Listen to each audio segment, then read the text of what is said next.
If you like what you're hearing, please support our Patreon, patreon.com/mtgbooks. Phil Dawson here with the Magic the Gathering unofficial audiobooks podcast. Hello, how are you? Welcome in, and it's been a wild few weeks. Topsy-turvy kind of emotional swings. For those that aren't patrons or along for the ride in the Discord, I'll catch you up.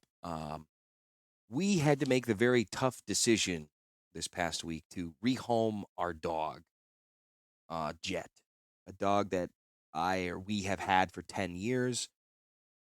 Really my best friend, an incredible companion.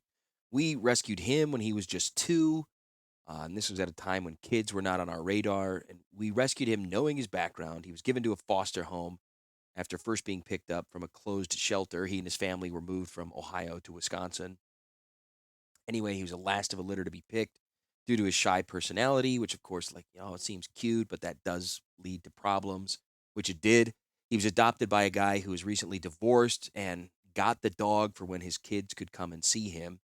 But if being a fiercely loyal dog, when one of his kids got too close to his owner, he bit the kid and then had to be put into foster care again because the mother said the kids will not be visiting until that dog is gone. And that's when we picked him up. He instantly became attached to me, but we knew that he had some security issues, protection, guarding, things that we had to balance and understand while living with him. And we knew this, but he still bit us, bit me on my face, bit my wife multiple times, bit neighbors, bit my niece. When we moved here to Japan, he bit a business colleague, bit my mother-in-law. And eventually, 2 years after she joined the party, he bit my daughter and then did so again with more ferocity. So it's nothing unexpected, and we knew the risks of having him. But it was a really hard thing to come to grips with, and I'm still like, he's just on vacation. We'll pick him up when he's ready. But we can't. And I'm telling you this because for those that are supporting the patron, the rehome, that's where the funds are going to be going. So, because the good news is that he's at the place we put him when we do go on vacation or have guests or visiting other people. It's a shelter and pet hotel, and we've been taking him to this place for the last 5 years that we've lived here. The staff know him, they take good care of him, they tell us how much they love him, and it feels that way because the way he would interact and get excited around them and being there. And they'd previously had offered the place as a potential quote unquote retirement home for him, if you will. And we decided to take them up on it. And so I know he's in a good place with loving people. We can get updates, but it feels really sad. And I miss him dearly these last 2 weeks. But the thing is, the complete other side of this is something we decided to do because our second child has arrived. And it's basically nuts here as it is. And making more chaos for that dog is also something we didn't want to do. My daughter, who is amazing, she now runs the house basically, but now we have a newborn taking attention from her. So it's just a madhouse as we're trying to settle into this new family life. And so while I am super sad, I'm also super excited and I'm very grateful for the health and, physically and emotionally of everyone in this big transition time as a family. And so, I would like to tell you more, but if you want to support my dog's retirement, it would be appreciated. Just join the Patreon, patreon.com/MTG books. And that's what we're doing here now. We're doing these books for my dog, okay? I'm going to try to finish these chapters, finish this book, get primed for the next one. Just keep rolling because that's all we can do. I don't know any sort of hard schedule I'll be able to keep. So thank you for listening. Thank you for sharing. The books are also up on the YouTube channel now. I got a YouTube channel that does the podcast. So look it up, MTG Books, MTG Unofficial Audiobooks Podcast. Subscribe, like and subscribe, guys. Let's add to that party. Anyway, thank you so much for listening. Let's keep it going.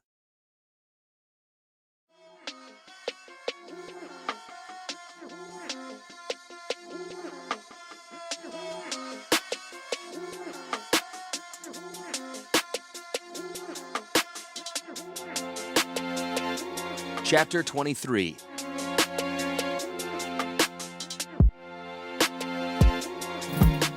Volrath. Twin mantles of gray skin and bulbous bone arched back from white gleaming eyes. Black barbs jutted from a thin sagittal crest, and gray armor clung like a second skin to muscles of twisted wire. The Evankar's form was all too familiar to Gerard, not just because of the battles and dungeons of Wrath. Even after leaving that place, Gerard had seen Volrath's wicked grin, had felt his predatory gaze parse his soul. Takara! Gerard hissed in his amazed realization. He held his sword out before him, keeping the ring of Mercadian soldiers and Phyrexian dockworkers at bay. At his back, Sisay whispered, Takara, she's here with Volrath? She is Volrath, Gerard replied grimly. His mind fled back over all his conversations with the red-haired Wrathy, the confidences shared, the guilt unearthed, the talk of hatred giving spine to a hero. It had been Volrath all along. Gerard growled at the Evankar. So, that's where you've been hiding in someone else's skin, afraid to face me? You truly are a coward, fool! An edge of anger entered the man's supercilious eyes, but lingered only a moment before dissipating. I was not hiding, brother. I was ripping your spine out from the inside and taking your legacy from the outside. I did not take the form of Takara because I feared you, but because I hated you. I wanted you to hate yourself.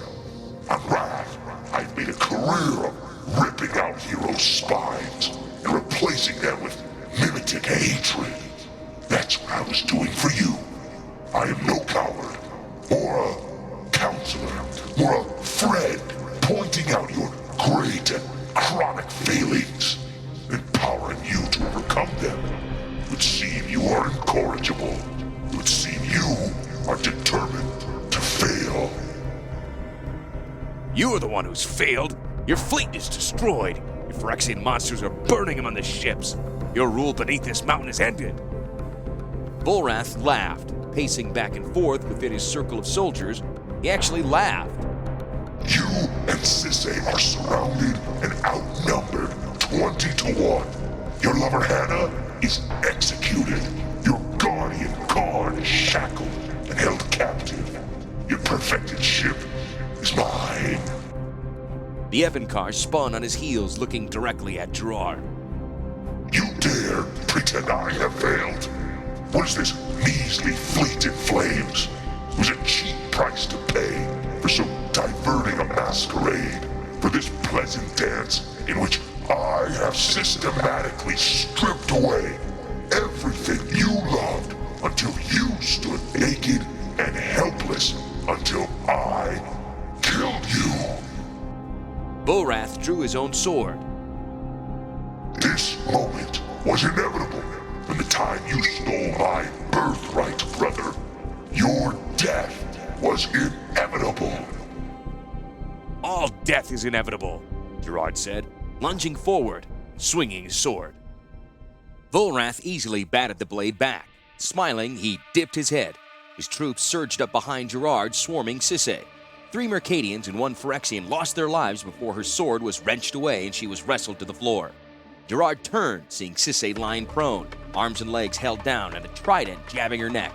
He growled, stalking toward the Mercadians. Something sharp and heavy struck his shoulder, spinning him around. You deal with me first, Volrath said, raking a bloodied blade from the wound he had just inflicted. They'll not kill her until I kill you. I want her to see this. He attacked in a humming overhead stroke that crashed down jangly on Gerard's sword. Steel skittered on steel, throwing sparks. With a roar, Gerard caught the Evankar's blade on his hilt and flung it back. Mercadia is no longer yours. It'll never be again. I've denied you this world. Volrath chuckled. The sound resembled the soft mirth of a boy Vul when he had roamed the Jamuran landscape in search of adventure. There's nothing left of Vul now, nothing boyish except remorseless cruelty. Mercadians, they can play their little games, or they can perish. Doesn't matter to me what they do. He circled slowly to the left. Gerard matched his maneuver. I've denied you this world, and I'll deny you Dominaria. Volrath halted, threw back his hilt, and yelled aloud. Not a yell of anger, but a shout of scathing laughter. You idiot! You cannot deny me anything. And even if you could, you cannot deny deny my master. Who's your master? Gerard felt his heart hammering against his chest. The ineffable, the Lord of Phyrexia, and God of the multiverse. He has spent millennia plotting the invasion of Dominaria. It is his homeland. It is his holy land. He came from Dominaria. You know, with his people, the Thrad. With his people, the Phyrexians. He will return. You think for a minute you're going to stop him? You think this fleet that you're so proud of having wrecked was the whole of his force?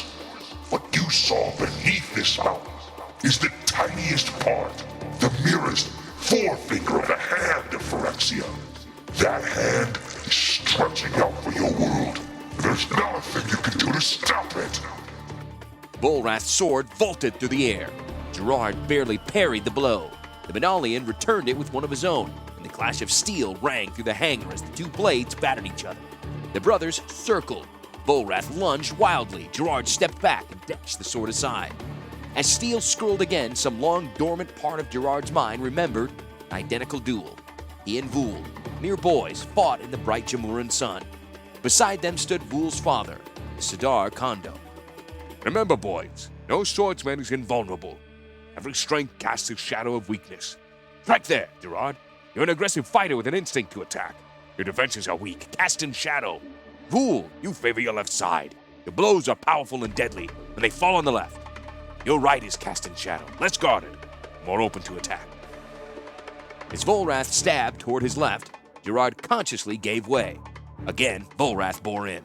Gerard fell back. Twice, Volrath's attack sank home. Gerard felt blood stream down his left arm. His brother smiled hungrily to see the blood, lunged more recklessly to the left, leaving his right side open. Careful, Gerard told himself. He beat back a blow and measured the distance between them. He'll get only one chance. If you strike and fail, he'll realize what you're doing, and perhaps be dead. Gerard lowered his guard and feigned. Volrath's blade swung back, aiming squarely for his exposed left side. Quick as thought, Gerard struck at the right. His steel lanced through the breastplate, punched past metal and muscle and bone, plunged into pink lung. Volrath fell back, winning free. He howled in pain, the hole in his chest gushing blood, even as it sucked air. Golden foam boiled up from his lips as he gasped. You wounded me? Mercilessly, Gerard advanced, his sword raised high. No, my brother. I killed you. Like an axe, his sword plunged down. Volrath winced back, lifting his blade to guard. Too late. Clanged from his hand. Useless. Gerard's weapon landed with the weight of a cudgel, but it cut like a razor. The sword struck Volrath's right collarbone, severing it. It clove a trench 8 inches deep. Nevenkar was laid open. Rib marrow, severed halves of meat, and flayed tendons showed clearly on either side of the sword before blood poured out in a killing tempest. So deep the blade went that it met the previous stab wound in gurgling lungs. Volrath stood a moment more, only because the attack had been so swift he hadn't had time to crumple. Then he went down sloppily, sprawling to his face, legs twisted beneath him and haunch jutting up. Gerard's brother Vul, Gerard's nemesis, Volrath, at last was dead. Gerard raked his sword free and spun, knowing the same fate awaited him. Phyrexian dock workers and Mercadian guards flocked inward. He cared about none of them, but only about Sisay. With a shriek, Gerard hurled his blade as though it were a scythe. It harvested the heads of Sisay's captors. They fell at their master's head in streaming gore. Red blood and glistening oil mingled on the floor. The few that survived this first stroke bolted or did not survive the second. Hands slick with the life of his foes, Gerard reached down and hauled Sisay to her feet. She had the presence of mind to snatch up a trident from one of the fallen guards. Shaking, she turned back to back with Gerard. The old friends warily watched the circle of soldiers tighten. It's like old times. Gerard spat out between labored breaths. Outnumbered? 20-1? Asked Sisay. Well, there's that. Surrounded by idiots? There's that too. About to die? Yeah, Gerard said with feigned ease. that's the part I meant. There's no more time for jokes. A wall of tridents and swords converged on the two. Gerard's sword trailed red, painting the faces of soldiers even as it flung back their killing steel. An edge flashed past his defense and caught Gerard in the side, but its wielder paid with a sudden debilitating gush of guts. At his back, Sisay was equally pressed. Her trident was an inferior weapon, rusted and dull, but she made devastating use of it. Prongs blinded one warrior while simultaneously skewering the skull of another. Wrenching the tines free, she brought the butt end up to crack a soldier in the jaw. In the first press, Gerard and Sisay each downed 5 foes, but 25 fresh ones remained. The sheer weight of descending metal dragged Gerard and Sisay down. Prong by prong, Mercadian guards and Phyrexian dockworkers slew them. It's been good, Gerard shouted above clanging metal. The fight? Sisay yelled back. knowing you. Same here.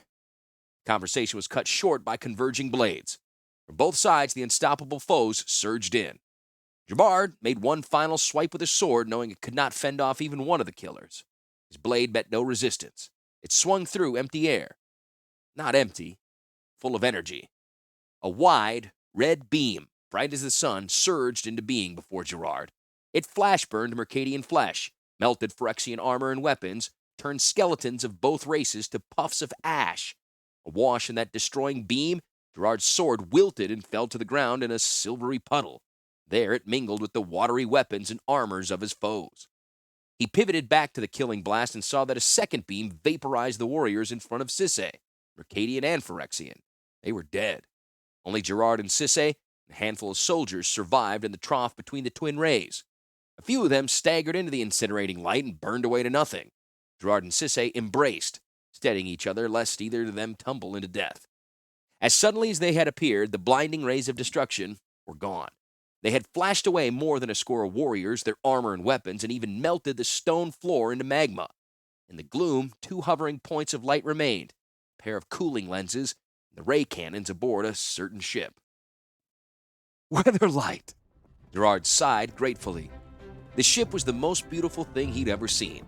She floated above, swathed in the gloomy deeps of the hangar cavern. Her hull shone as if it had been polished. Her sails were furled along the great masts that stretched like wings on either side of her. Her intake set a healthy roar in the air. Fires from burning hulks cast a lurid light across the hull of the ship, but Weatherlight was whole. She was once again flying and fighting. The remaining few Mercadians and Phyrexians beat a quick retreat from the warship. More bolts of death could have leaped from the ship's rail, transfixing them. Instead, a coil of line dropped down. It snaked from the bow and waved within reach of Gerard. A head peered down beside the rope, and Gerard realized the ship was only the second most beautiful thing he had ever seen. Hannah! Gerard cried happily. Volrat said he'd been executed. He's a liar! The blonde navigator shouted back. She nodded toward the Evankar's lifeless corpse. Or he was a liar! Grab the rope and climb up! Shaking his head, Gerard gave a rueful laugh. I'll not be climbing for a while. Now with his shoulder and ribbons. Then tie it around you, and I'll pull you up. Gerard dropped the hilt of his melted sword, read the rope beneath his arms, and struggled to tie it over his breastbone. His hands were shaking too much. His left arm was weak.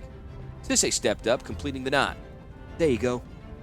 Ah, Sisay, what am I thinking? Should have let you go first. You're the captain, after all. She smiled. I'll catch the next lift. Even as she said it, the rope went taut, and Gerard started lurching upward. After she brings me up, he quipped, you might have to wait a while for the next lift. Sisay laughed happily. Another line dropped down within her reach. She glanced up to see a pair of horns above. Permission to come aboard, First Mate Tongarth?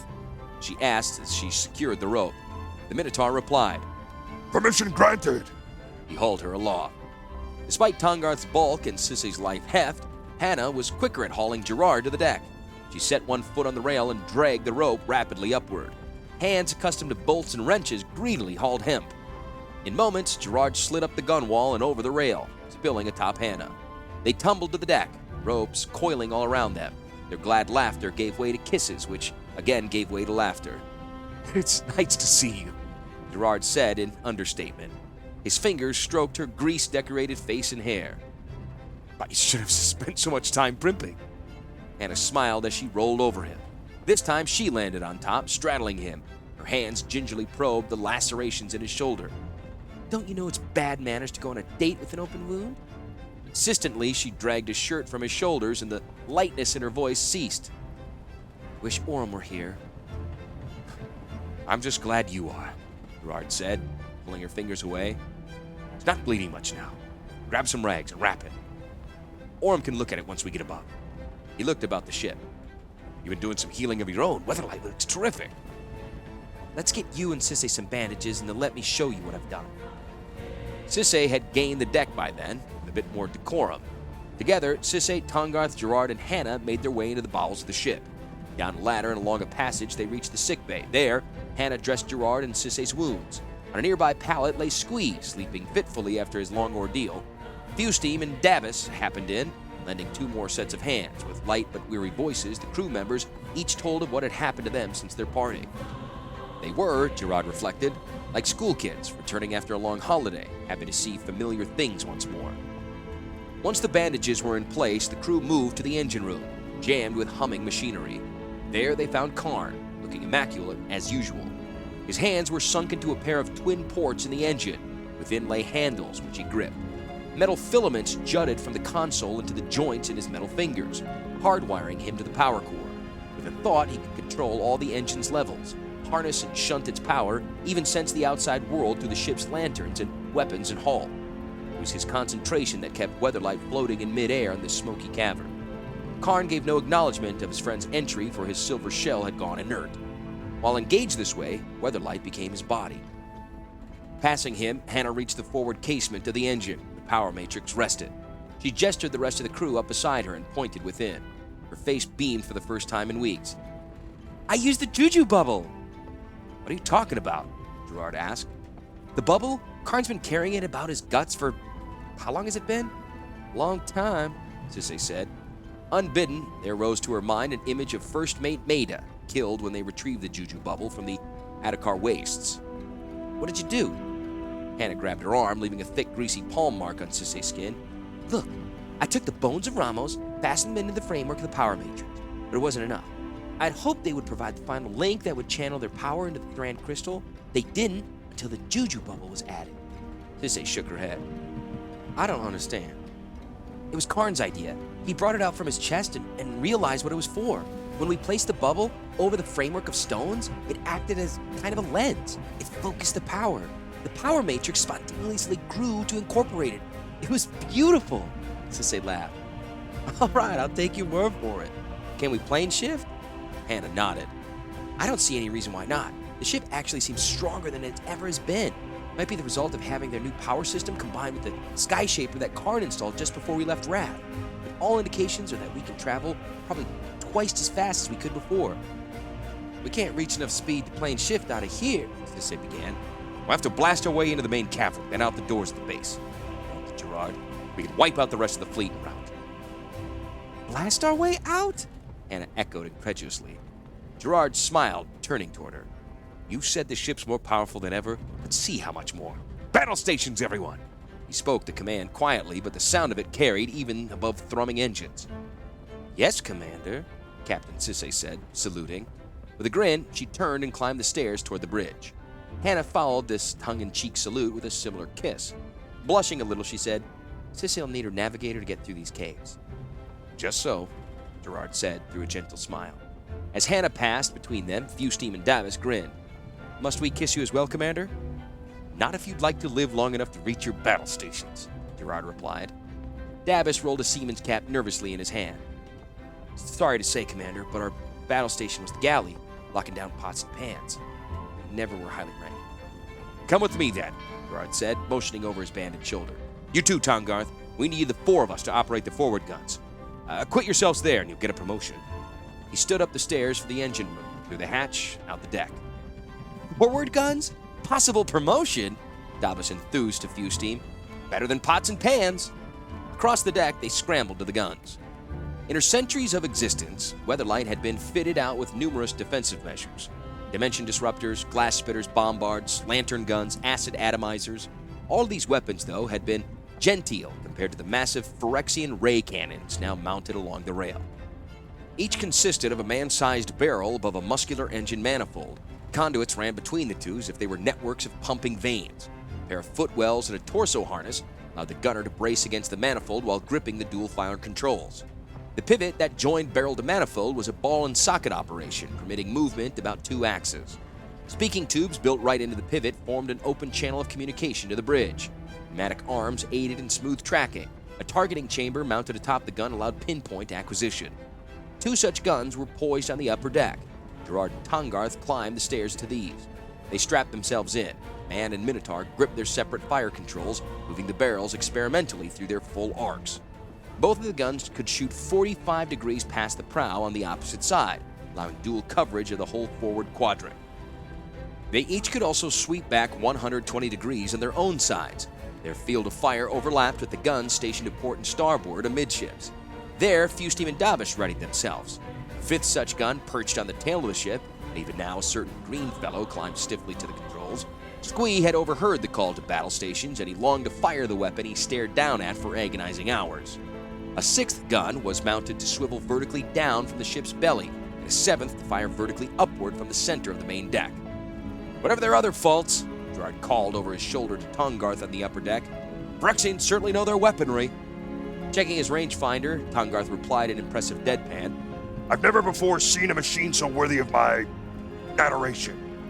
Fusesteem and Davis, midships, were similarly delighted. Strap in, boys, came the voice of Sisse from the speaking tubes. Gerard glanced toward the bridge's windows to see her standing at the ship's helm. She waved. Through the tube came her voice. Hannah's plotting our course. As soon as she's got it, the ship rumbled eagerly, surging higher up from the smoldering floor of the hangar. Intakes on either side dragged in long drafts of air. Steady and humming, the ship released a blast of fire.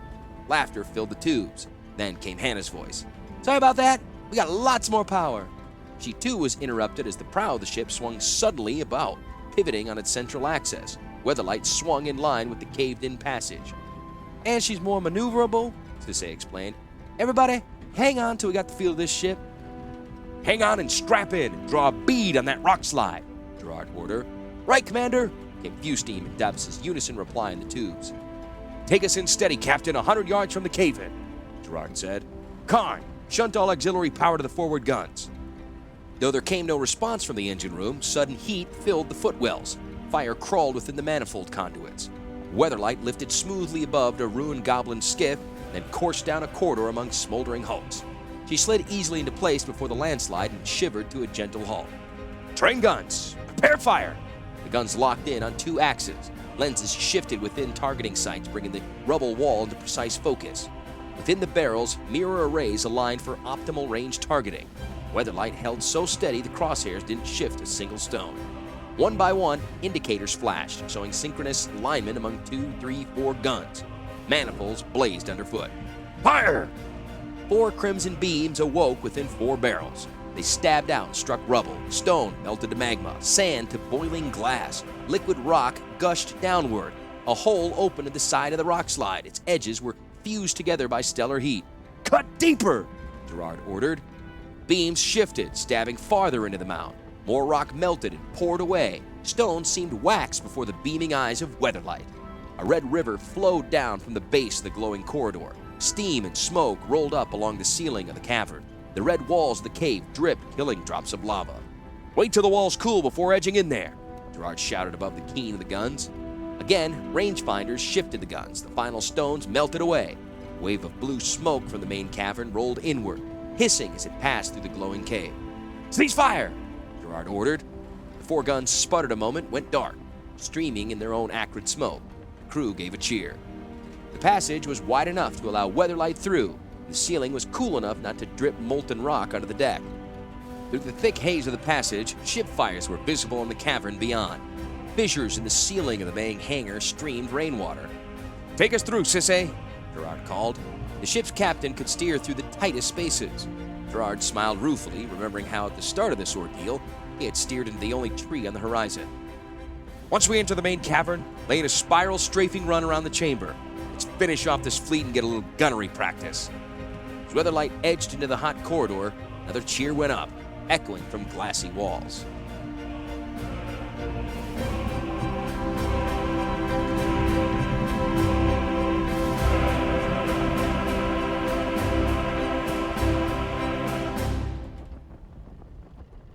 Volrath heard that sound. Where he lay, his torso cloven from collarbone to right nipple, he heard. It was a taunting, exultant sound. It meant Gerard had broken out of the hangar. also meant that Volrath could safely move. His rent flesh slowly knitted itself back together. In truth, Gerard had not wounded Volrath as horribly as he had seemed to. It was a maiming strike, yes, but not a killing one. Desperate for a time to heal that wound, Volrath had used his shape-changing ability to accentuate its appearance. The same ability allowed Volrath rapidly to heal wounds that would kill other men. This laceration would take him an agonizing hour to heal, but at least it wouldn't prove fatal. Volrath had been incapacitated by this cut, and the next stroke would have killed him certainly, except that Gerard had not delivered the next stroke. Even now, as Volrath realigned ribs, muscles, Gerard's scorn echoed in his mind. Hiding in someone else's skin, afraid to face me, coward. Volrath struggled to sit up. He couldn't yet, just as well. His blood was still crawling back into his veins. Soon he'd be able to sit, to walk, to reach his own ship. Gerard might destroy most of the fleet, and he wouldn't find Volrath's battleship, Recreant. Volrath would scrape together a crew, reach his ship, and fight again. It was not cowardly to shrink from a battle that could not be won in order to wait for one that could. That was the better part of valor. Valor! Cowardice? No, valor. Even in his own mind, the words rang false. Gerard had killed him. Gerard had stolen everything from Volrath. It was only because of cowardice that Volrath had survived. Gerard had killed him once again. Gerard! Hatred gave Volrath a spine. He formed himself up around it. He needn't worry about cowardice and valor, only about hatred. Hatred would raise him again. Hatred would make Gerard fall.